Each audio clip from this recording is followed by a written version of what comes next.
We're now joined by some of the smartest doctors and innovators in the medical field. This is going to be a power panel. Dr. Susan Bailey is president of the American Medical Association. Dr. Peter Hotez, he's like globally famous, MSNBC man. He's co-director of the Center for Vaccine Development at Texas Children's Hospital. Dr. John Brownstein is chief innovation officer at Boston Children's Hospital. Let me just start with Dr. Bailey and ask you, I should have, how do I put this without stepping on a landmine? Tell me what the Biden team is getting right and what they're getting wrong as we step forward in these first few days of the administration. Well, thanks for having me, first of all. And I think what's happening now that is very exciting is that such importance is being placed by the new administration, excuse me, on getting this right very, very quickly. The AMA feels like it's incredibly important that the federal government work with states and local jurisdictions to help them understand what their unique problems are and to help them in vaccine distribution, because the policy and the vaccine may be national, but getting it in arms is definitely a local process. And I can't really say about getting anything wrong yet because it's still too early in the process, and hopefully nothing will go wrong. Well, Dr. Bailey, before I leave, let me ask you, I've been, I don't know, maybe I'm wrong. I'll be like Rachel Maddow, who talks to Peter, every once in a while. But, tell me where I'm wrong. I feel like the thing that is missing is a marketing plan, a communications plan. When I talk to, folks from Native American communities, I talk to folks from Hispanic communities, talk to people from Black communities, and I hear from them, we need to have ambassadors to our communities because there's a trust problem out there. I just don't see that. Maybe I'm wrong. Maybe I'm not getting it. Maybe I'm in the wrong places. But I guess, do you think we need to up our game when it comes to communicating with those parts of the country that have doubt about what's rolling out? There's no question that communication and education is going to be a critical part of this. Right now, we have a crunch of people that are desperate to get vaccines that don't really need much education or want much discussion.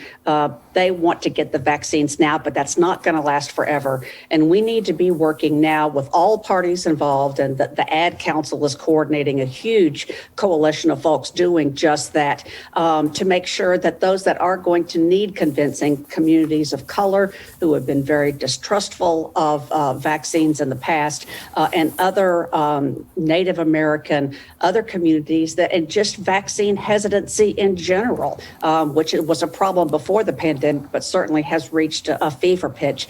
We need to get those messages out. It needs to be the same message, but it doesn't have to be given the same way for different groups. Right. Peter, you have been, how do I say, in a friendly way, critical of the Biden plan. Tell us about it. Well, yeah, I don't want to say I was sort of critical of the Biden plan. I mean, let's put this in perspective. There was no plan, and now there's a plan. That's huge, right? I mean, that was the issue with Operation Warp Speed. Operation Warp Speed was a good development program, but there was never a plan, quote unquote, to vaccinate the American people. It was the logistics were all about getting the boxes into the back of the FedEx and UPS trucks and making certain they stayed cold. That's what the logistics were all about. We thought that meant the military and the National Guard were going to be involved in vaccinating, but now we know that's not the case.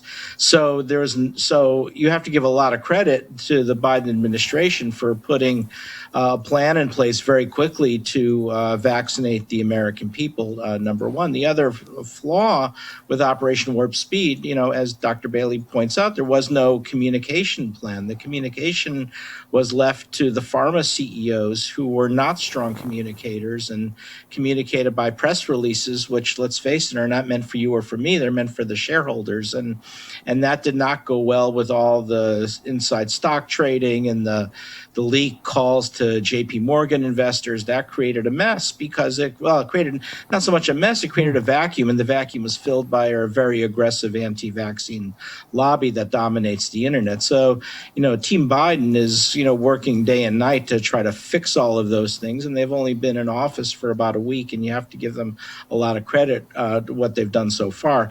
And I don't even want to call it criticism, but the only recommendations that I've made so far and were put out in the Washington Post yesterday was to say that we're going to have to move faster. We're going to have to call, as we say in football, an audible. When Peyton Manning went up to the line of scrimmage and realized, oh my God, there's been a shift in the defense, and to avoid getting a sack, we've got to make a quick change.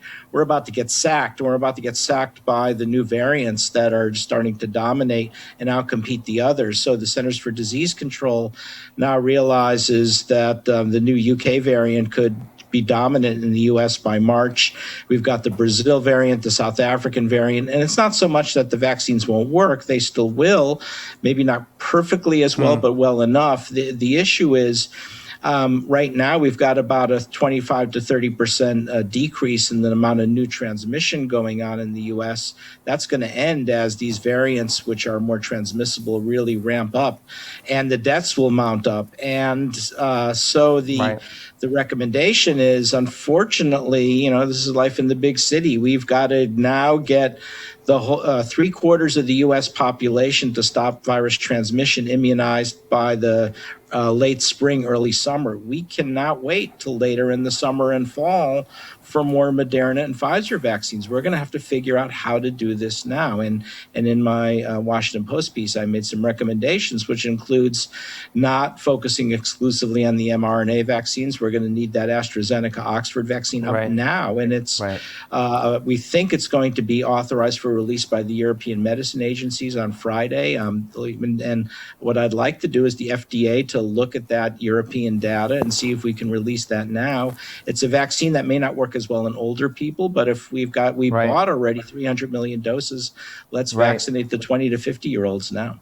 Yeah, I want to take a master class with you on this stuff. It's amazing. And I also should say, these people that drop sports metaphors and whatever. I mean, only sport I know anything about is sumo. But thank you. A lot of other people understood the sports reference and I think football. But John, let me ask you. You're responsible for the health map project at Boston Children's Hospital. This really intrigues me. It's one of these things is we're so digitally connected. We all have footprints. We're all looking at things. And you're the first person I have seen and known that is beginning to kind of, take COVID and what we have in COVID, look at this kind of broad thing of what we're seeing in the map and people's behaviors. Tell us a little bit about it. I want my audience to hear what you're doing. Yeah, well, thanks for bringing that up. I mean, our team has been working in this area of digital epidemiology for close to a decade. This idea that we can look at sort of the digital breadcrumbs we leave behind through what we search for online, through the social media sites, and get sort of early insights about disease. So with COVID at the end of December, we identified this mysterious illness that was sort of taking place in Wuhan and sounded the alarm bells. We alerted WHO, and we were the first sort of alerting system outside of China that was telling people about what was going on. And then subsequently have used these engines of sort of data mining and crowdsourcing to sort of glean how this pandemic evolved over time. And again, gotten really impressive insights outside of that. For instance, this week, we just published a paper showing how a basic intervention like masking can actually drive transmission down in communities. And even though we think that that's so clear now, there's an immense amount of debate still about that point. And so the idea is, how do we ramp up surveillance to include sort of non-traditional sources, build a better situational picture? Because clearly the U.S. government was really, left flat-footed with its understanding of the warnings and the issues. And clearly we even though we had those warnings in place, it took many months before that data was interpreted and made use of. And that really delayed us in this pandemic. And of course, the result is what we've seen unfold. So lots of amazing data, but clearly if we're not interpreting it and using it to our advantage, it's only it can only get us so far. I want to ask you, and then I want to ask Susan to respond to what Peter just shared.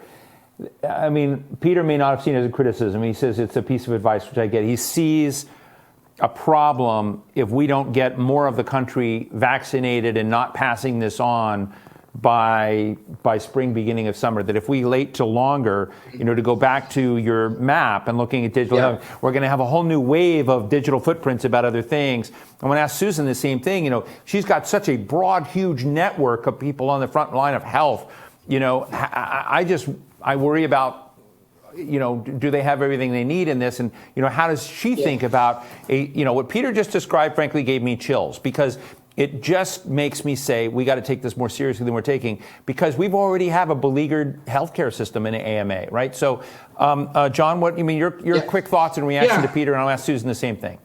Yeah, I mean, so the reality is, I mean, genomic surveillance is completely underwhelming. I mean, the numbers of samples that are being sequenced. So beyond just the digital footprints, the ability for us to fully understand these variants as they're emerging, I mean, we're completely under-resourced. And so we cannot develop very good projections of where we might be. But the best guess, of course, is that these variants are starting to circulate. And, you know, if we don't get this vaccination campaign fully ramped up, we're going to see these variants take over well before we're, you know, at broad coverage on this vaccine. So I have the same concerns that Peter does. I think that there is a real concern that, you know, in these next couple months, if we don't get the vaccine deployed and also double down on, you know, these interventions like masking and social distancing. I mean, we're seeing widespread reopenings taking place. And it's kind of baffling to me, because even though the cases have come down, they're well far greater case numbers than we were in the early fall. So for some reason, we're getting lulled into a sense of security with numbers going down in the vaccine. And that is really the moment where I think these variants could really find a good home in the US population and take off. And so, yeah, I don't think summer, fall is anywhere near where we need to be if we're going to have any impact on seeing this pandemic come to a close. Dr. Bailey, did you get chills listening to Peter's warning? I've been having chills about this whole thing for the past year. And I agree with Dr. Hotez. We've got to act rapidly. And one thing that I would like to see happen is a rapid transition of vaccine distribution to individual physician offices, primary care physicians, like I'm an allergist. We give shots all day long. We would be great at giving coronavirus vaccines. But some of the vaccines, the Pfizer vaccine now, is not made to give out to a small doctor's office, even that where the patients are that need the convincing. So we need to incorporate individual physician practices into this plan, have a communication strategy to reach those physicians, because physicians are vaccine's greatest ambassadors. Patients will listen to us if they may not listen to anybody else. But we need vaccines that are not quite as fragile, that can just do fine with refrigeration, maybe a routine freezer, but certainly not a deep freeze. But mass vaccination in large units only goes so far. To reach further into the population, we're going to need to reach physicians' offices to get them involved. Well, thank you for that. Dr. Hotez, Peter, I want to ask you a question. This will be a little bit off track, but you're, I think, friends with a good friend of mine, Steve Papermaster, in a company called Nano. And, you know, one of the things that I'm thinking about in this time, you know, what Nano does, and I'm going to miscommunicate this, I think, but is, you know, basically people have a health profile. We have the ability today to digitize that, have them track it, look at every dimension, revolutionize healthcare in a way that just makes us smarter and better and healthier. And I wonder if a crisis like this is the time that we should be looking at new leaps in health infrastructure, because I have this fear that today we're in a reactive mode to COVID. I want to know what the strategic game plan is on other fronts, whether it's digital maps or, you know, something like Nano or something like this. But if you were to, you know, we were going to make you boss of the health world here, what kinds of investments strategically would you be making in public health that we're not typically making in moments like this? Yeah, I mean, this to me is one of the great mysteries of 2020 and 2021. I mean, here we have the greatest research universities in the world. And, you know, we have Stanford and MIT and all the great land-grant universities, University of Illinois, Urbana-Champaign, and these great engineering horsepowers. And yet we didn't tap it for public health. We have this antiquated system of public health that doesn't incorporate epidemiologic models, is not using app-based digitized systems, we're not doing genomic sequencing. We have the Broad Institute at Harvard, MIT, and the New York Genome Center, and we have the Baylor Genome Center, University of Washington, Washington University in St. Louis. We should have those robotic sequencers going day and night. We should have 10 million virus genomes sequenced, all overlaid, mapped out geographically, knowing exactly what we're facing. And we're not bringing in the vaccines that we need. It's as though we're stuck in 1958, and that has to change. And so what Steve's doing at Nano is an effort to help modernize that system.